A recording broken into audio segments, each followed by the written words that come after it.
Hello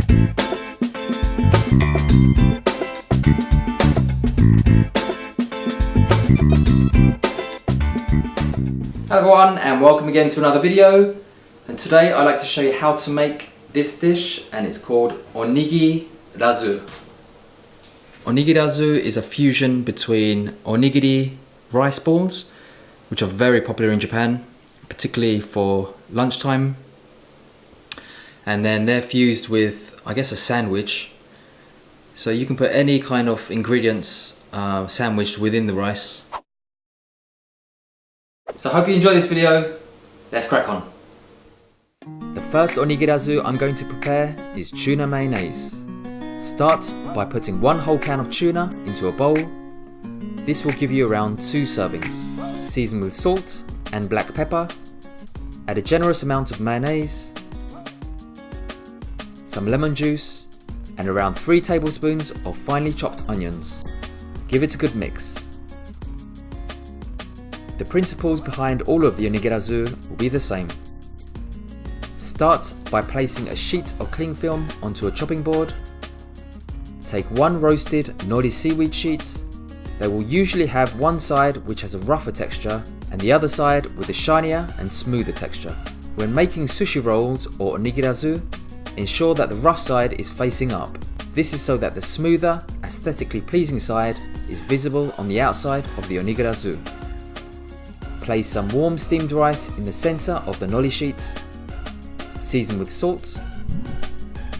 Place some lettuce and cucumber on top of the rice, followed by the tuna mayonnaise. Then top off with some more rice. Season again with some salt.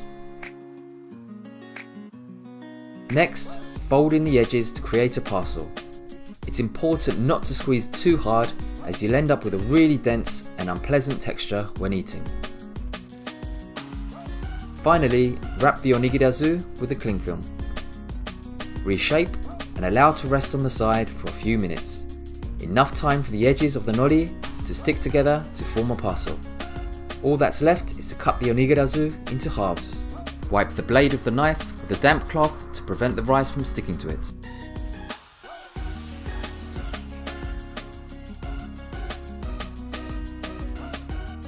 The next onigirazu is an English breakfast inspired one.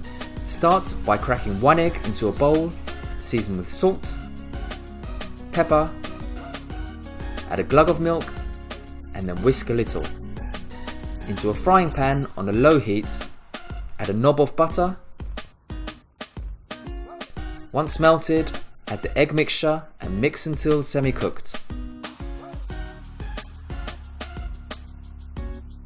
Then transfer onto a plate. Next, into a frying pan on a low to medium heat, add a small glug of oil and add some bacon. Fry until crispy and slightly golden brown. Remove the excess oil by transferring the bacon to some kitchen paper. Onto the seasoned rice, I've added some lettuce and tomato. Place on top the egg and bacon. Then again, top off with some rice, salt, and wrap.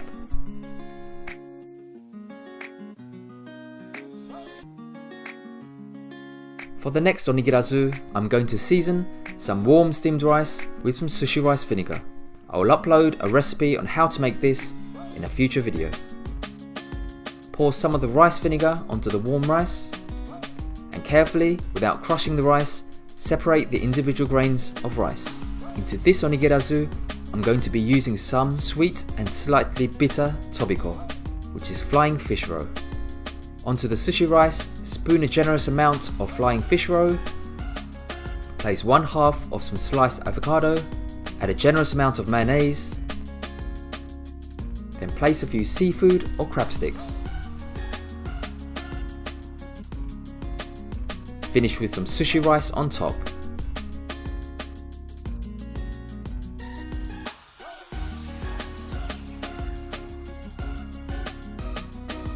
For the next recipe, I use some deep fried chicken, which are chopped up into smaller pieces. Click on the link for the recipe. Add some mayonnaise and some sesame seeds.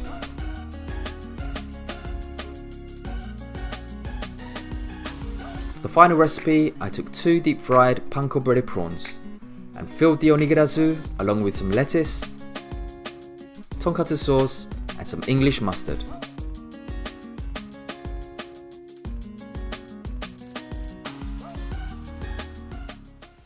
As you can see, we've moved into the living room now for my favourite part of the video, which is obviously the eating part. So the first one we have here is deep fried chicken with some mayonnaise and sesame and some lettuce. Itadakimasu.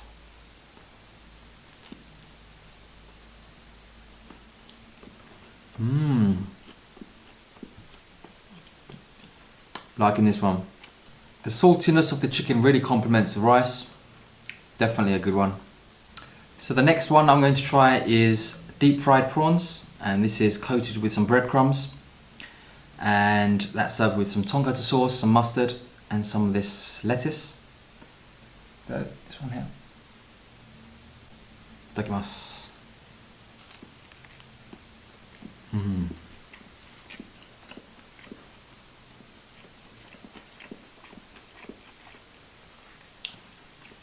Fantastic. I'm loving the tonkatsu sauce with the rice. I think this is definitely a good one.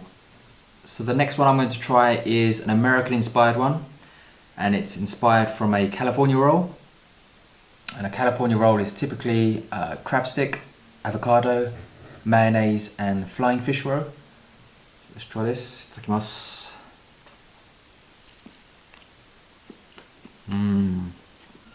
You can hear the eggs bursting in my mouth. I'm loving the mayonnaise in there. Yeah, this is probably my favourite of the 3 so far. So the penultimate onigirazu is inspired by an English breakfast. So you've got some egg, bacon and tomato ketchup in there. I think I'm going to enjoy this one.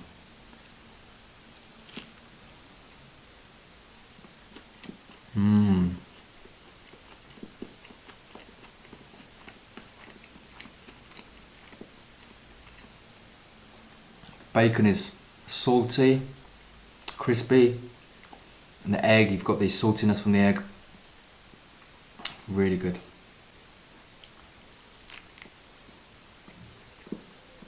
And the final one is a tuna mayonnaise and cucumber onigirazu. This is really popular in onigiri in Japan, and it's known as sea chicken. I have no idea why it's called sea chicken, so if anyone out there knows why it's called sea chicken, just post in the comments box. So the final one, itadakimasu.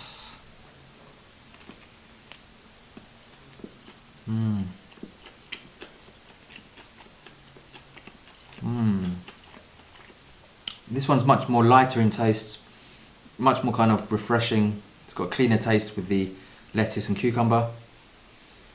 So I think out of the 5 onigirazu, I am probably most happy with the English breakfast inspired one and the California inspired onigirazu. But I'm happy overall with how they've gone. Thanks for watching everyone, until next time. Bye bye.